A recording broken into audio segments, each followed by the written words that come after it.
when do you use Pythagoras, and when do you use SOHCAHTOA, and many other questions answered as we're going through May-June 2020 paper 11 core.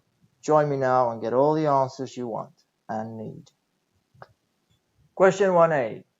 First thing we need to do is draw a bar for the 5 students doing hiking. So you take your pencil and your ruler and you make sure you work accurately, drawing a bar that is the same width as the other bars with the same spacing between the bars, and make sure it's 5. Don't waste your time coloring it in. It's there, and you got your mark. Question B, write down the most popular activity, and of course there we can see climbing at 7 people liking it, so we just write climbing. So far so good. Question 2, a perpendicular line. So I'm checking if you know what that word perpendicular means, and of course that means a line that is at a 90-degree angle. Funny enough, in the examiner's report there is actually students that drew a parallel line, and this is parallel, it's wrong. Okay, there is students that made an X like that. Again, that is not perpendicular, that's wrong. What you need to do is take your ruler and a pencil, in case you slip up, and make sure that the line is at the 90-degree angle. Okay, you can use the edge of your ruler, or if you got a set square, even better. Or I just use the centimeter marks on the ruler there, because they are usually at a 90-degree angle, so that helps. Okay, and if you want to look super smart, you put the little triangle there, square there, to show that it is 90 degrees. Question 3a, still with our ruler and a pencil in hand, we need to draw a chord. Okay, a chord is any line inside a circle that goes from one side to the other. So there we go, a chord. Interestingly enough, in this case, if you drew a diameter, it's correct, because the diameter is a special kind of chord, so that will get you marks. Okay, just be aware, what won't give you marks is if you draw a radius or you draw a tangent. Those are 0 marks. Okay, it has to be a line going from one part on the circumference to the other, including a diameter. For question 3b, we need a calculator. So, calculator. Now, before we use our calculator, of course, we need to remember the formula for the circumference of a circle. No, we don't, because I'll give us the diameter. Diameter is 28. Radius is always half the diameter, so all we need to do is 28 divided by 2, which is 14. Don't even need the calculator, but now it's there. Question 4. First thing they ask us to find the actual distance between town A and B.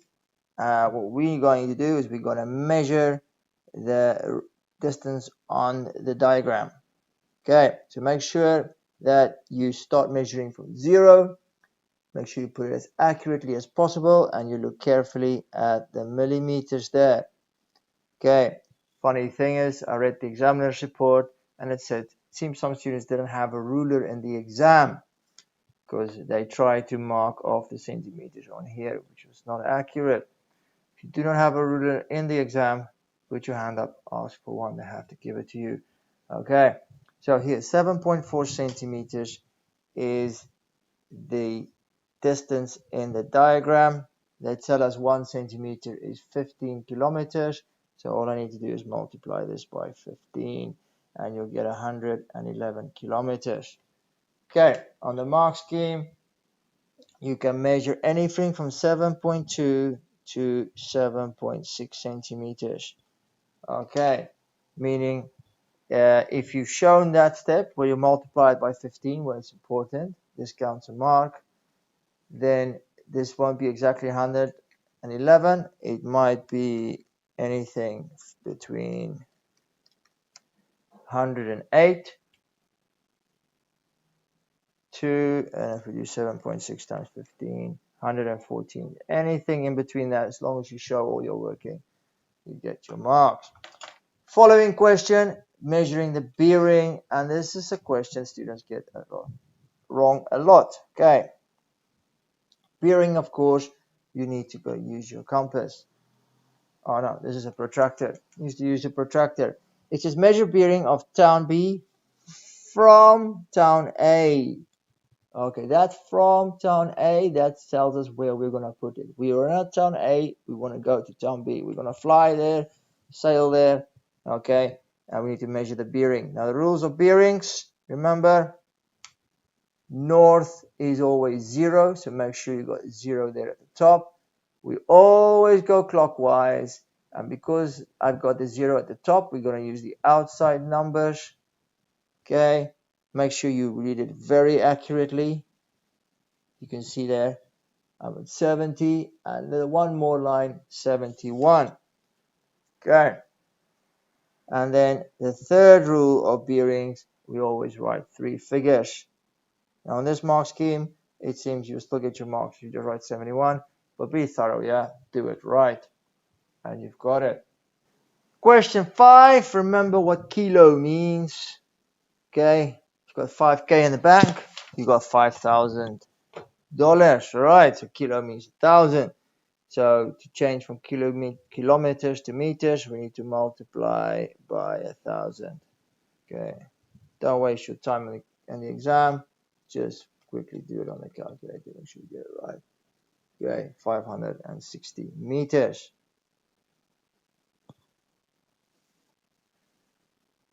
Question 6. The best thing to do is change everything to decimals. Okay, so let's write that down. 6/17. What is that in decimals? So 6. We could use the fraction button. 6/17. There we go.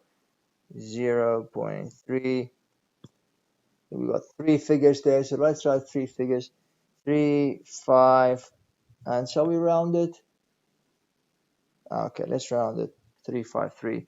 Next one, 34%. Remember 34%. It's 34 out of 100 or 0.34. Now you can put a 0 at the back to help you compare these. You see, 340 is less than 353.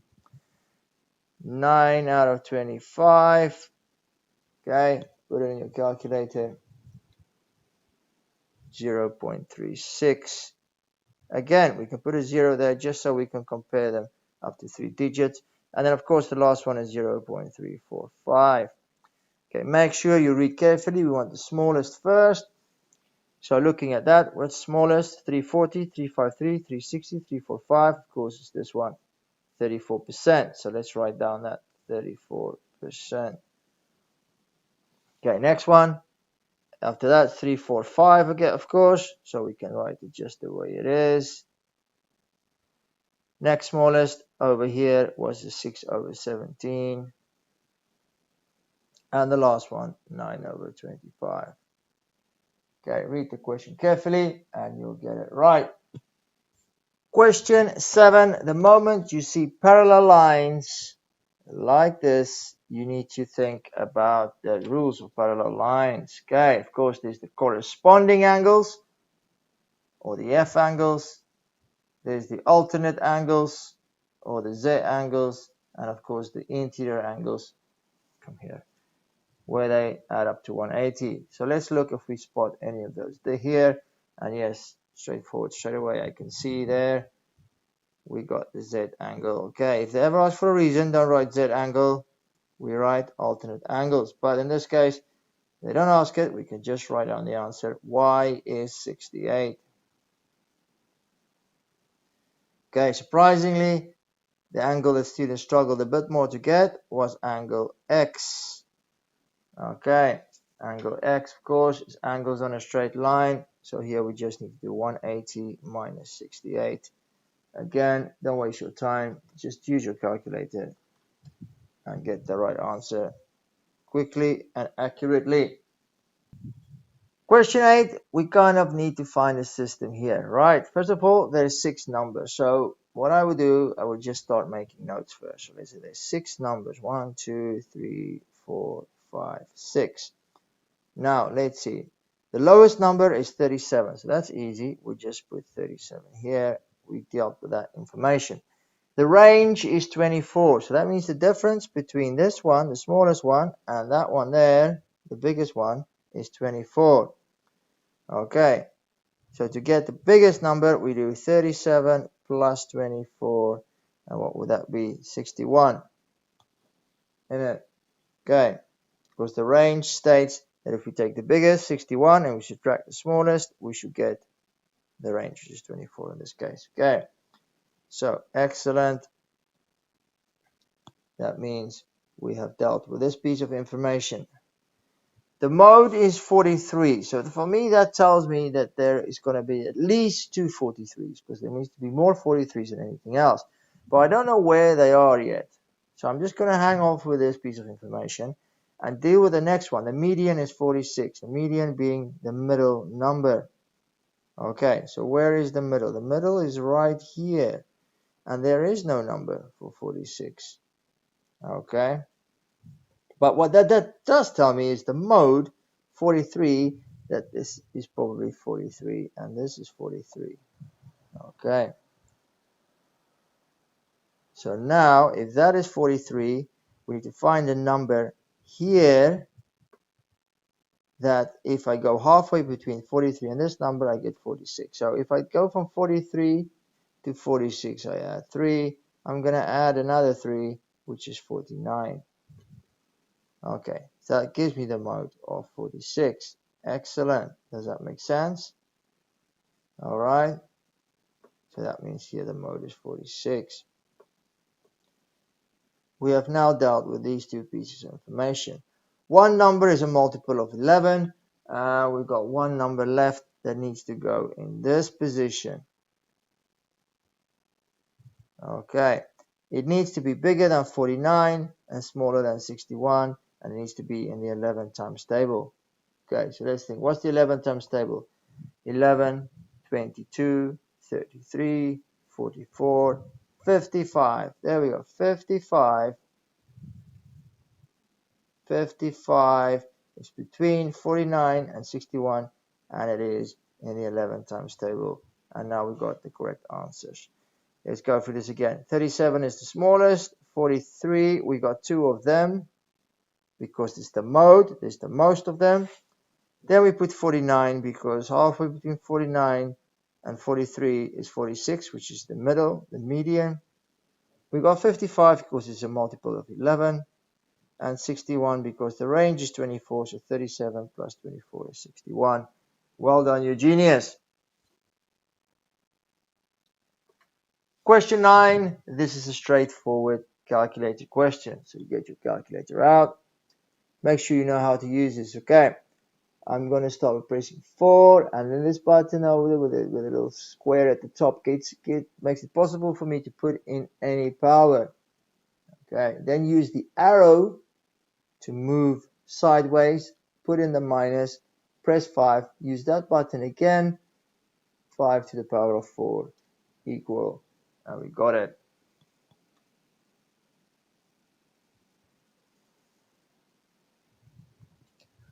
For question 10, we're working with time, and for me, working with time, the best to do is the leapfrog method. Okay, let's see how we're going to do that. We start by 10:05 a.m. So first of all, let's go to the nearest multiple of 10. So 10 past 10, we've jumped 5 minutes.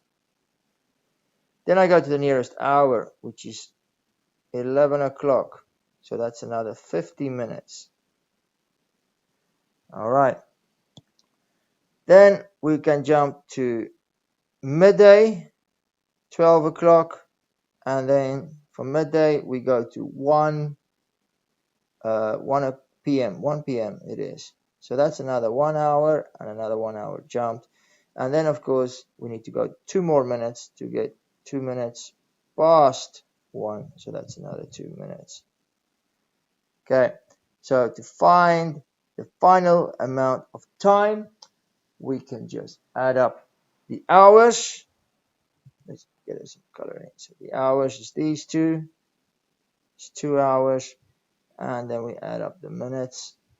5 minutes plus 50 minutes is 55 plus a new 202 is 57 minutes.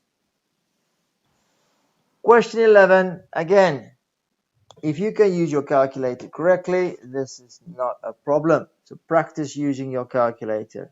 I'm going to start by pressing the fraction button because I'm going to put in a fraction, and then I type it exactly like it is. 1 minus 0.7.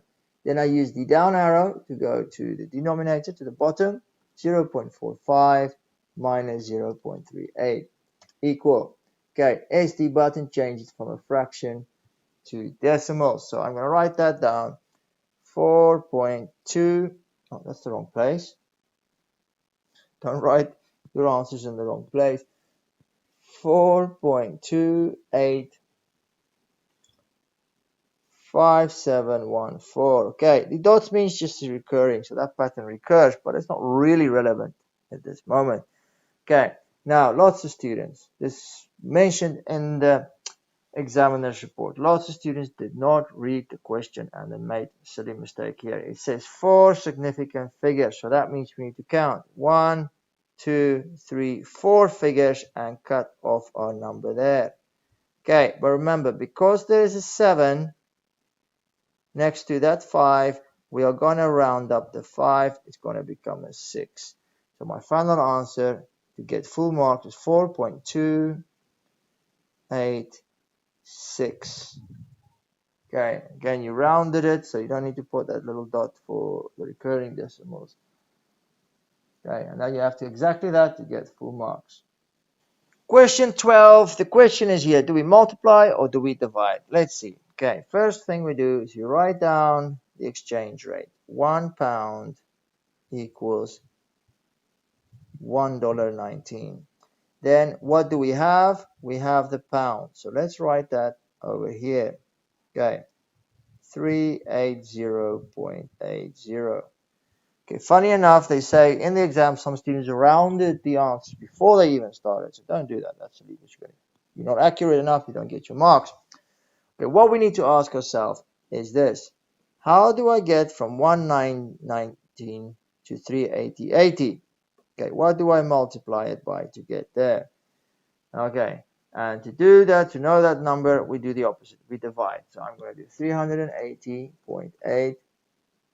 380.8031 divided by 1.19. Okay, so that tells me I multiply it by 320. You can check it. 1.19 times 320 gives me 380.8. So what we do on the right hand side, we need to do on the left hand side. Meaning we need to multiply £1 by 320. Well, that's very easy. And that gives us the right answer. Okay, so actually, do we multiply or divide? Well, the calculation was actually division we did. But we did division to see what do I multiply by to keep the equation the same. Question 13, remember this, when we have got all the possible outcomes in a probability question, it has to add up to 1. So that means that 0.27 plus 0.18 plus whatever this number is, plus that number should equal to 1. So to find that number, we need to subtract from 1. We need to subtract all the other numbers. Okay, so you can add them up together first and then subtract it, or do it all in one calculation. Okay, I'm doing a one calculation because that's the other mistake. Students just added them up wrong. But if you use your calculator correctly, it shouldn't be a problem. So from 1, I'm going to subtract in brackets because I'm going to add them up 0.27 plus 0.18 plus 0.32, close the bracket. And there we go, 0.23. So now when I add up these numbers, it will give me 1. Okay. Showing the working out here really helps. Okay, in case you press the wrong button, it shows that you know what you want to do. They see subtracting those numbers from 1, you already get your mark. So do show that. That is important. Question 14 tells us not to use calculator. Nobody is checking. Okay, so saying if you were to do this in the exam, you type in the question on your calculator. Once again, practice doing it right. It will give you the answer and you can write it in there. But this is still 0 marks, even though I've got the right answer written down. Okay, because I've got a big blank space over here, I get 0. Okay, because they know I could have just used my calculator. So you need to show every step. The first step, of course, is to get the denominators the same, the numbers at the bottom. Now, if I multiply that 7 by 3, I get 21, same as over here. But what we do at the bottom of a fraction, we have to do at the top to keep it the same. So I multiply the top and the bottom by 3. That will give me 3 times 3 is 9 over 21 minus 2 over 21. Okay, now if I subtract it, I get 9 minus 2 is 7. And remember, when we subtract with fractions, the denominator stays the same. Okay, 7 over 21, is it correct? Well, yes, look, my calculator simplifies it for me. If you want to show this step, you write divide by 7, the top and the bottom. Okay, now you get full marks because you've shown your working out. Okay, just to be clear, you get 1 mark for having 9, especially for this step. 1 mark for that, and once you've gotten that mark, this one, then they give you the mark for having the right answer. But you don't have the mark, this mark over here, you don't get the last mark. You get 0. But you're going to get full marks for this, are you not? Question 15. Remember this. You see a triangle, or a right angle triangle to be specific, you know you're going to do trigonometry. Okay. That means you're either doing Pythagoras or SOHCAHTOA. Now for Pythagoras, we use it only when we just work with the sides of the triangle. No angles is involved. Once there's an angle involved, like here, 38 degrees, we know we're going to use SOHCAHTOA. So, in order to use SOHCAHTOA, we need to label our triangle correctly. Let's do that. Okay, first of all, there is the side that's opposite the 90-degree angle. This is the longest side in the triangle, and that we call, of course, the hypotenuse, H. Then there is the side that is right next to the angle. See, the angle touches the side. We call this the adjacent. And then the side that is opposite the angle, which is not the 90-degree angle, we call that the opposite side. Okay, because opposite and adjacent can swap around. The hypotenuse is always the hypotenuse. That doesn't change. So what are we working with here? Okay, they want to know what is BC, meaning they want to know this side. Okay, meaning we got the hypotenuse, we want to know the opposite. We're not using the adjacent. We don't have it, we don't want to know it. So that's O and H.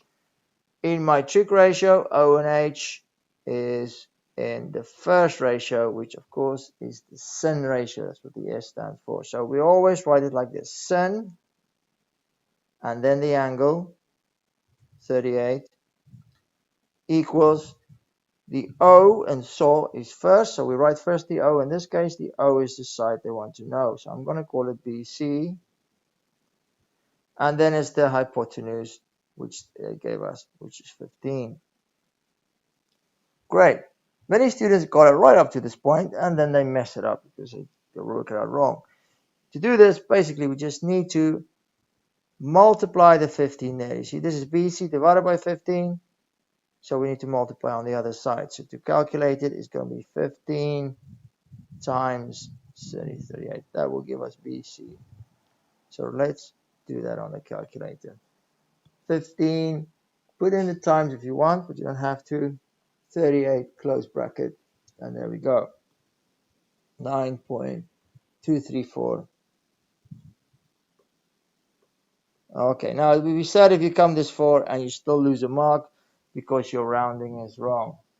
Okay, you can write the full answer like that, but if you're going to round it, make sure you round it to 3 significant figures, 9.23 and not 9.2 as some students did, and then you have your marks. Question 16a. Most students got this right. All you need to do is substitute that t for a 4. So 3 minus 5 times 4.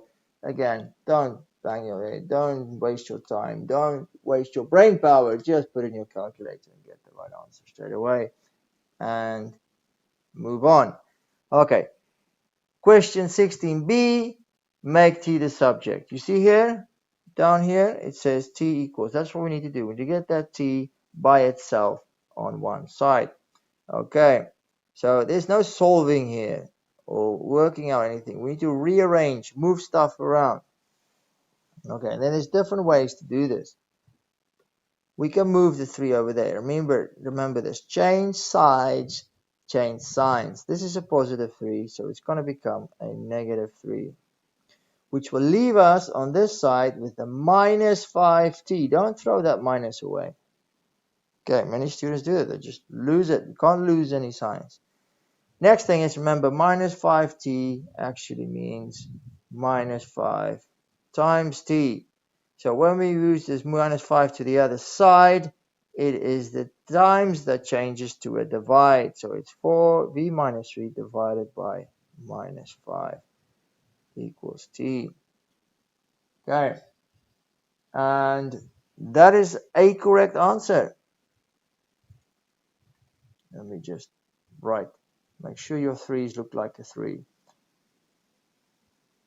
over minus 5. Okay, of course, there's another way of doing this, and that would be to move the minus 5t to the other side. So that means you have v, and this, because you move the whole minus 5 to the other side, that minus becomes a plus. You've got v plus 5t equals 3.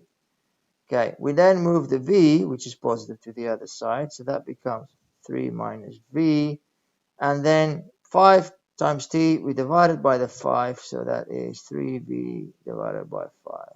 And that's another correct possible answer. So both of these are correct. Okay, which either one you want to do. You don't have to do both. And you smart man, you'll get it right. Question 17a. The word relative frequency. This is something that's through a lot of students of. What does relative frequency mean? It just means the actual probability. After if we throw a 6-sided dice, we get the probability. 1 out of 6 to throw any number on there. But if we do an experiment where we throw it and we record the results, like in this table, the relative frequency is what actually happened. So what actually happened here? To get a 5, it landed on that 8 times. Now, students recognize that, but we need to write it as a probability. And a probability cannot be bigger than 1, okay, or bigger than 100%. So it landed on 8 out of how many times? How many times did we throw that the spinner? Spin the spinner. Okay, and that is all these frequency added together, or if you read your question carefully, they tell you 63. So it's 8 out of 63. Right, and that is the answer. You can write it as a decimal or a percentage or a, well, yeah, or the fraction we did. So that's it. Just leave it as a fraction. Don't bother anymore. Question 17b was a challenge for many students. All right, how do we work out the mean? Remember, the mean is we add everything up and divide them by how many there is. Okay, so in this case, we need to add up all the scores. So if you look here, okay, if 12 times the spinner landed on 1, that means 1, 1, 1, 1, 1, 1, 12 times, that is a total score of 12, or rather 1 times 12. Okay. Then if 7 times the spinner fell on 2, so that's 2, 2, 2, 2, 2, 2, 2, 2. 7 times 2, that is a total score of 14. So that is 2 times 7 or 7 times 2, which one will be 2 times 7? Okay. And we need to add those two scores up, 12 and the 14. And we just continue this pattern. Okay. 15 times I've got a 3, so that's going to be 3 times 15. 11 times a 4, so that's going to be 4 times 11. 8 times a 5, so that's going to be 5 times 8. And then 10 times a 6, so that is 6 times 10. That will give me all the scores, all of them added together. And then we need to divide it by how many times we did this experiment again, and that was 63 times. Okay, so let's do that on the calculator. Doing it all at once is maybe a bit better, so there's less mistakes, but just do it slowly and carefully. 1 times 12 is the first one, plus 2 times 7,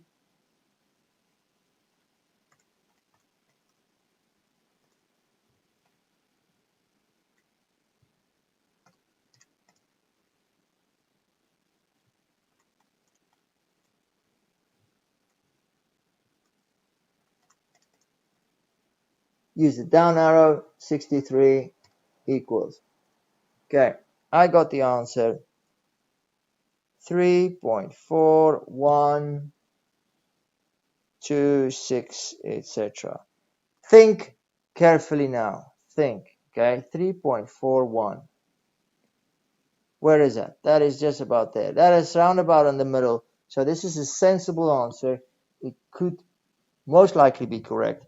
Okay, rounding it to 3 figures, 3.41.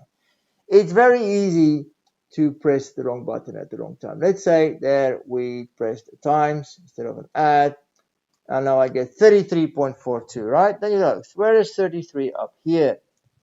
33 isn't even on the table. So then you know, okay, my answer doesn't make sense, so it can't be right. Redo it again. Look for any mistakes. Okay. But you're going to do it. You're going to get it right. Question 80, factorizing. Okay, it helps if we rip things apart a little bit. Yeah, like for example, 14 we can write as 2 times 7. That's 14. Then I got times x times y. Okay, then there's a minus 7. Y squared means y times y. This helps because now we can look at the common factors. You see, there's a 7 there, and there's a 7 there. There's a y there, and there's a y there. So that's what we're going to take out. We're going to take the 7 and the y, put it in front of a bracket. Inside the bracket, we put what is left. 2 and an x. Then there's a minus. And over here is only left a y. That's how you fully factorize or completely factorize and get full marks. Okay. Partial factorization will give you partial marks. So, for example, if you write only y and then 14x minus 7y, yeah, see, that is just the y I took out, that is 1 mark. Or if you write only 7, that means you got 2x minus y squared, that's 1 mark, not 2. You factorize, yes, but not completely. But you're going to do it completely. You're going to get it right. Question 19 was a more challenging question and students struggled. Okay, first thing to notice here, they're talking about simple interest. Okay, now don't confuse this with the compound interest formula. Okay, you might have learned this, but this is not the one you're going to use. Don't write that down. Okay, the simple interest formula looks like this. Memorize it. Okay, I for interest equals P, which is the amount you start off with, times R, which is the rate at which we're going, times T, which is the time, divided by 100. Okay, so what do we have up here? Here, first of all, the P, the principal, the amount we invest, that is the P. Now the R is the R. I use the capital R. I got a little R. Okay. Here we got 5 years. That's the time. And then the total amount is 7920. Now we don't have in our formula anything for the total amount. But we got I, which means interest. Interest is the extra money the bank gives you for investing your money there. That's why you put your money in the bank the first time, because they give you interest. Your money grows. And this is what happens to Lynn's money. All right. She ended up with 17,920 after she put $16,000 in the bank. So if we subtract that,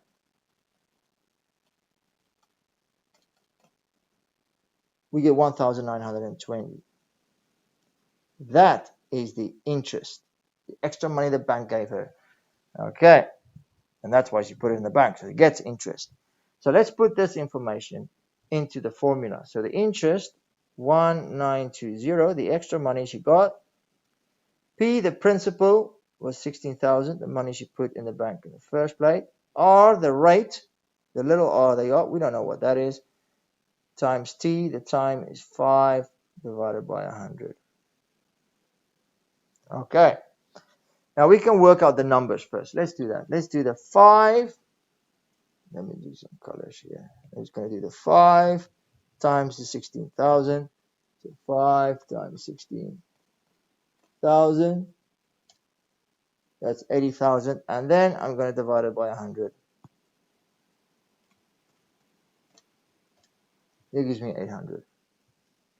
Okay, so all those numbers give me 800. Now there's still an R hanging about, so don't lose it. It's there, so we keep it there. We put it as 800R, and we got 1920. So if we want to know what the R is, we need to move that 800 there. Okay, remember this means 800 times R, so we're going to divide it. So to find R, we need to do 1920 divided by 800.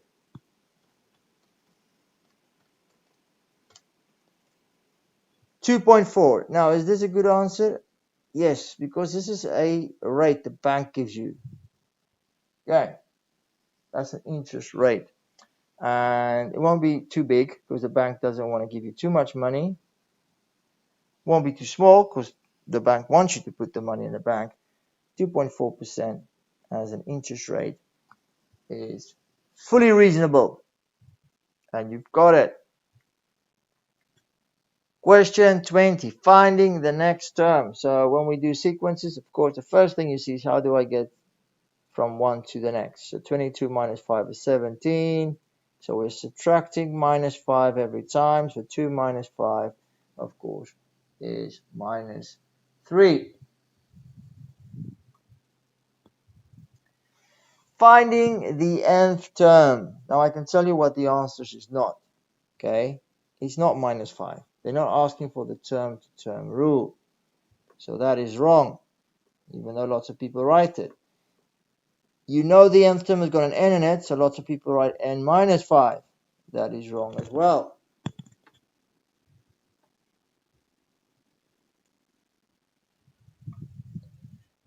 The nth term rule is more to do with the minus 5 times table. You see we're subtracting 5 every time. That is very similar to the minus 5 times table, because the minus 5 times table will go minus 5, 2 times minus 5 is minus 10, 3 times minus 5 is minus 15, 4 times minus 5 is minus 20. That's the minus 5 times table.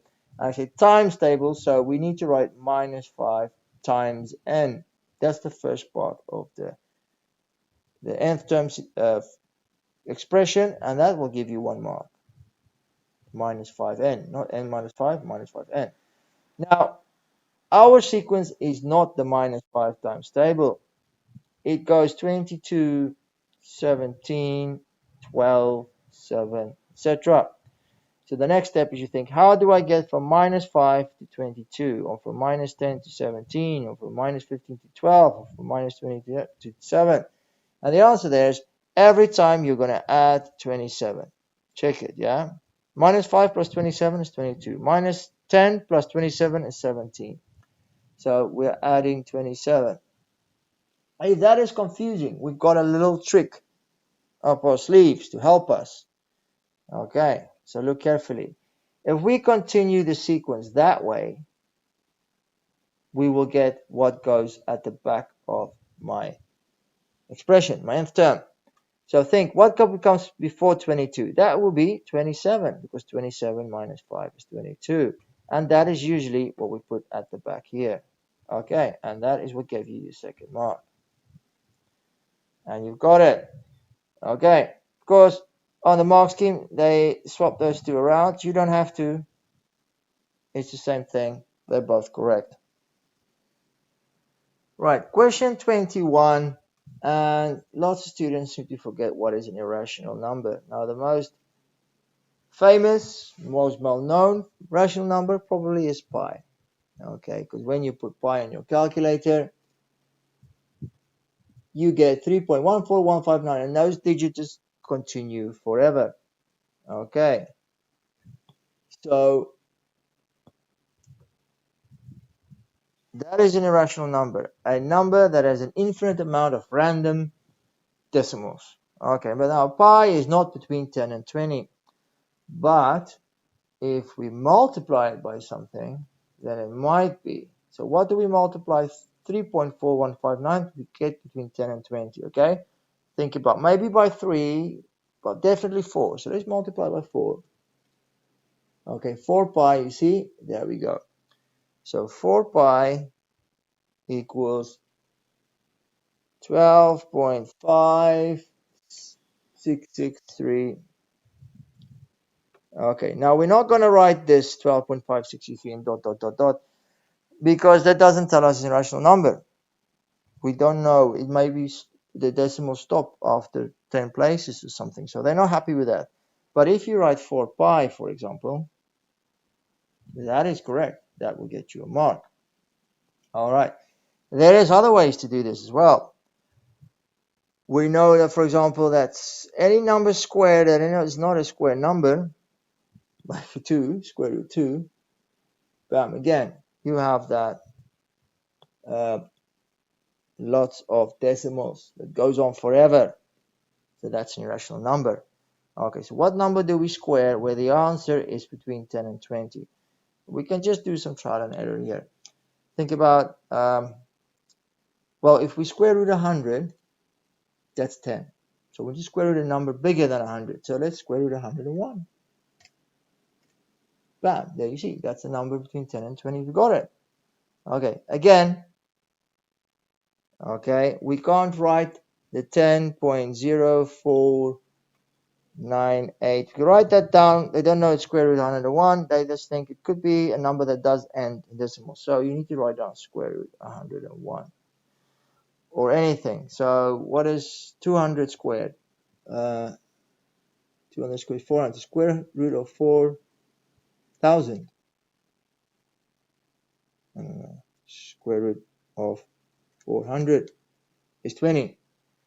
So anything smaller than square root of that, square root of 399, yeah, see that we can go. So you can do any square root between those, which is not square number. So any square number, any number squared between 101 and 399.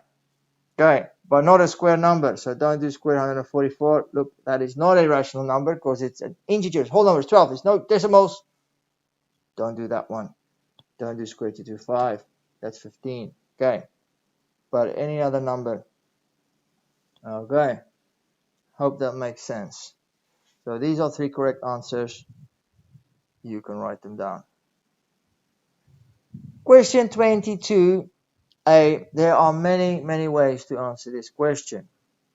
Okay, the quickest way is just to know which buttons on your calculator to press. So when they ask for the difference in population between Nigeria and Vietnam, let's first recognize the correct numbers. This is the population of Nigeria. This is the population of Vietnam. Very important to see here is that the population of Nigeria is bigger because there's an 8. That means we're using more decimal places. That's a 7. All right, so what we want to do here is do 2.06 times 10 to the power of 8 minus 9.73 times 10 to the power of 7. If you do it the wrong way around, you're just going to get a negative answer. Just throw the negative away and you got the right answer. Okay, so how do we do this the quick way? On our calculator, we're going to do the quick way. You do 2.06 and you press this button down here that says times 10 to the power of x, or some calculators says exp, and then I just put in the 8, just like that, minus 9.73, this button at the bottom, and we put in the 7 and we press equals, and bam, we got the answer. They don't say write it in standard form, so we can just write that answer as it is. Okay, so that's a 1087, and then we got 5 zeros. Okay, which is 108,700,000. If they ever ask you to write it in standard form, you can convert it yourself, or you can get your calculator to do it. You press shift, set up, 3 for number format, 2 for scientific notation, then press any number between 0 and 9. I usually put 4, it's just how many digits it shows you, and then it gives you the answer in standard form. See, there it is in standard form, which we can change, right? If you want to change it back, you press shift, set up, 3 for number format, 3 for normal, and then press 1 or 2, and bam, back in the game. Question 22b, they say show all your working out. So show all your working out. Okay, first of all, right, which has the greatest population density, Comoros or Vietnam? So let's organize ourselves. Let's start with the Comoros. So we're going to write Comoros. And we're looking at the population density. I'm going to make that PD. So let's look. What is the population of the Comoros? There it is, 8.7 times 10 to the power of 50. 10 to the power of 5. Divided by the area, there it is, 1.86 times 10 cubed. Again, you know how to use your calculator. This should be quickly. Fraction, we're putting in 8.70. EXP button times 10x, put the 5. Use your arrows to go down. 1.86. This button here, 3 equals. We get the answer. Okay. Let's see there. 467.74. Don't have to write it all down. 5 is enough. What does this mean? It means that for every square kilometer in the country, so square by kilometer, there lives 467 people. Okay. Let's do the next one. Vietnam.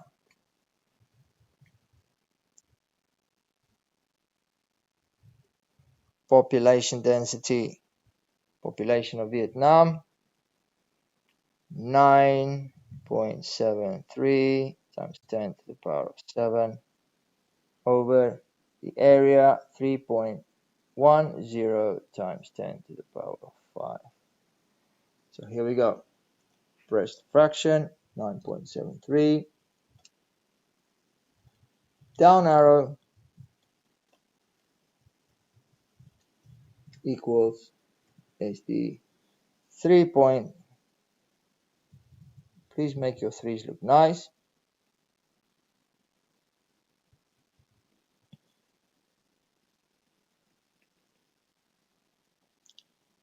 So which one has the greater population density?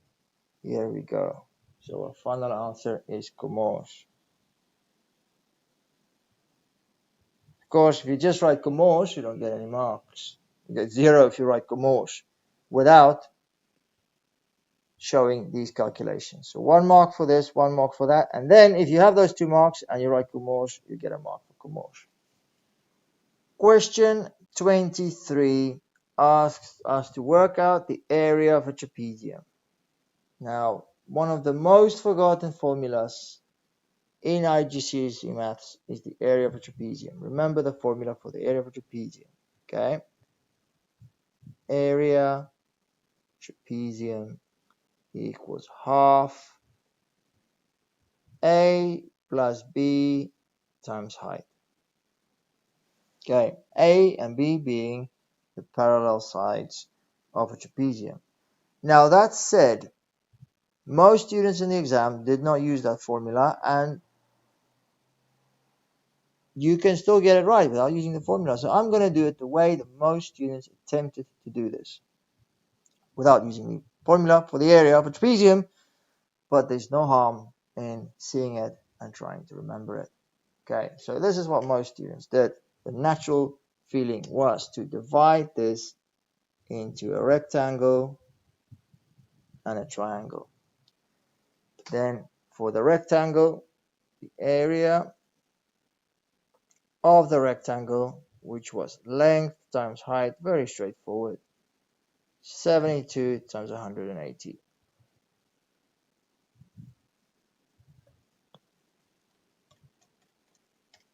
Bam, 12,960 millimeter square, of course.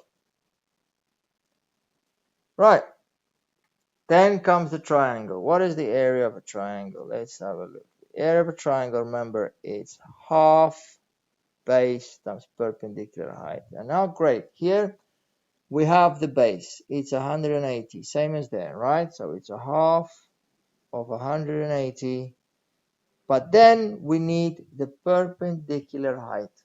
Perpendicular meaning this here. We need from here to there that height to get the area of that triangle, and we don't have it. Okay, if we use the formula for trapezium, we would have to work it out as well. Okay, so how do we do it? Well, remember from a previous question, which question was it? 12, I can't remember. When we have a right angle triangle, and that we do have now, we've got a right angle triangle, we know we're going to use either Pythagoras or SOHCAHTOA when it comes to angles and sides, either one of these. When do we use Pythagoras? When we work only with the sides and there's no angles involved. And that's what's happening here. Okay, we're working with got two sides, we want to find the third side. So Pythagoras is going to be, let's first recognize what is the hypotenuse. The hypotenuse is the longest side opposite the right angle. Okay, so now remember for Pythagoras, it's always the other two sides added together gives us the hypotenuse. So let's have it. Let's call the height. Let's call the height. No, we've got now that's good. We call it x because h is going to confuse us. Okay, so for this triangle, the Pythagoras formula would be the longest side 204 squared equals the other two sides squared added together. There we go. That's Pythagoras. But now, because we want to find out what x is, we need to subtract that. So our formula here is going to be x squared equals 204 squared minus 180 squared. Okay, so let's write it down here. Okay, so that will be x squared equals 204 squared minus 180 squared. I'm going to move that square over there right now. So when I put this into my calculator, I do it all at once. We usually make less mistakes. 204 squared minus 180 squared equals beautiful round 96.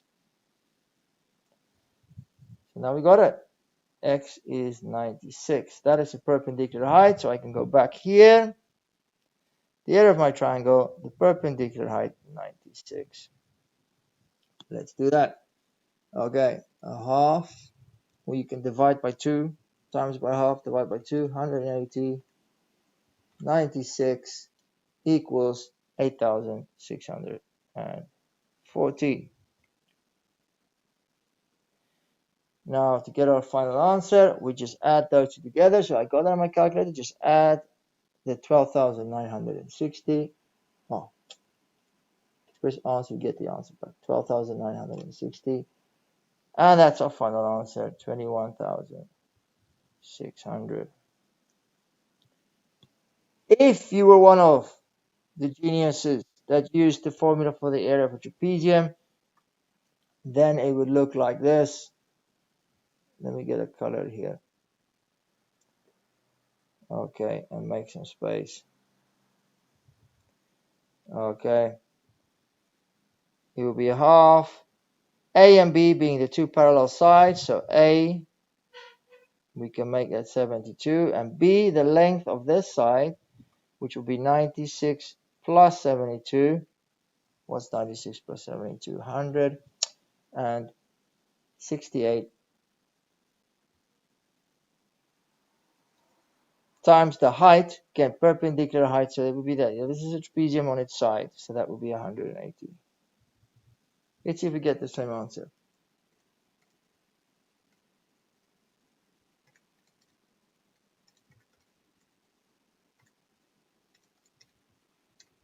Bam. Okay, showing you two ways to do this. You better like and subscribe to my channel now. Thank you. Question 24. Students struggle with this, but you don't have to. I don't know why, right? Similar triangles means the two triangles are the same, but one is smaller or bigger than the other, okay? So you see not the same size. So what do they want to know? QR. Where's QR? There's Q, there's R. They want to know this side here. Okay, so what I would do, always write that down first. The thing you want to know, side QR. Then with similar triangle, the ratio is just the same. So you write that divided by the corresponding side on the other triangle. In this case, it is 6. That would be equal. That will give us the same answer if we divide the other two sides. Now remember, we wrote the smaller triangle's side first. So again, I write the smaller one first. That is 6. This 6 divided by the corresponding side on the other one, which is 8. So now our next step would be to work out QR. I need to multiply that 6 over there. So QR will equal 6 times 6 divided by 8. Okay. I know you know what the answer is already, but if you are tired by now, your brain is juiced, the last question, just use your calculator, not to waste any time, and that is 4.5. Okay. Specially mentioned in the examiner's report is think, does your answer make sense? 4.5. This is the smaller triangle, so this 4.5 needs to be smaller than 6. If you've got an answer that's bigger, you know it's wrong. You check it. Check what you've done wrong. Okay, but you're going to get it right. You genius. That's it for today. Hit the subscribe button down here. Leave some comments. See you again soon.